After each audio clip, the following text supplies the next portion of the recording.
La hijrata ba'dal fathi. Setelah pembebasan kota Makkah tak ada lagi hijrah. Pembebasan kota Makkah tahun 8 hijrah. Nabi datang membawa 10.000 pasukan. Maka setelah itu tak ada lagi hijrah, karena Makkah sudah menjadi Darussalam, negeri Islam. Sebelum itu orang disuruh hijrah dari kota Makkah ke kota Madinah, dari Daril Harb, negeri perang, kepada negeri salam. La hijrata ba'dal fath. Setelah pembebasan kota Makkah tak ada lagi hijrah. Lalu yang dimaksud dengan sekarang ada pemuda hijrah, bikers hijrah, jilbabers hijrah, emak-emak hijrah. Apa sebetulnya yang dimaksud hijrah? Itu yang dimaksud Nabi, al-muhajir.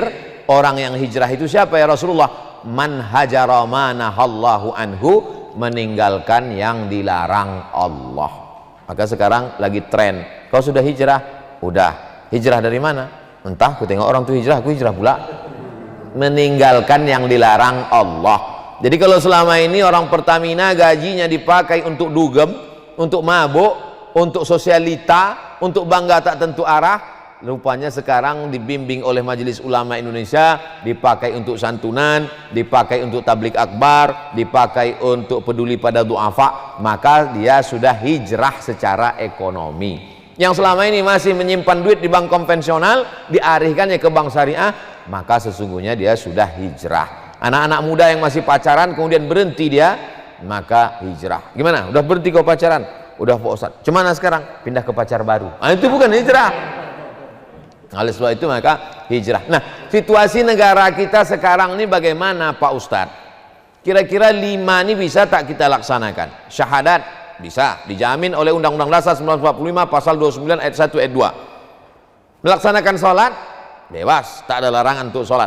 Melaksanakan puasa silakan. Melaksanakan zakat bahkan diatur. Bahkan beberapa zakat yang dibayarkan secara resmi ke Basnas, ada bukti pembayarannya mengurangi pajak. Pegawai PT Minyak nelpon saya, Assalamualaikum Ustaz. Waalaikumsalam. Kemarin saya bayar pajak, saya berikan semua bukti, katanya ini Bapak 2 juta pajak Bapak berkurang karena sudah bayar zakat. Halalkah ini? Saya bilang halal, karena itu digodok oleh saudara-saudara kita di parlemen, dari partai-partai yang memperjuangkan zakat, dan berhasil bahwa kalau bayar zakat ke lembaga resmi bisa mengurangi pajak. Oleh sebab itu, lalu kemudian haji terselenggara dengan baik. Lalu bahwa kemudian dia merasa ada yang tidak terlaksana, maka itu kita perbaiki bersama secara konstitusional. Jadi perjuangan seorang yang hijrah itu bukan inkonstitusional. Jadi kalau saya berceramah mengajak orang untuk memilih anggota legislatif, itu konstitusional. Kita tinggal di negara demokrasi, kita bukan monarki. Karena dengan memilih orang yang bisa menyalurkan aspirasi rakyat, nilai-nilai keislaman di parlemen, maka sesungguhnya itu demokrasi. Jadi banyak orang yang hidup di demokrasi tapi mentalnya monarki. Nah, ini yang berbahaya.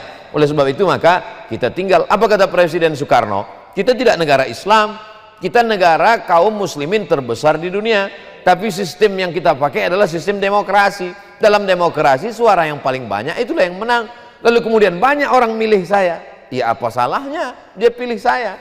Lalu kemudian ini yang kita sampaikan, basis pendidikan kebaikan umat berdasarkan masjid. Kembali lagi kita hidupkan masjid, gerakan cinta ulama, gerakan menghidupkan syariat Islam, lalu kemudian tapi tetap dalam jalur konstitusional, bukan gerakan liar yang inkonstitusional. Demikian makna hijrah di negara yang berdemokrasi. Wallahu a'lam bishawab. Assalamualaikum warahmatullahi wabarakatuh.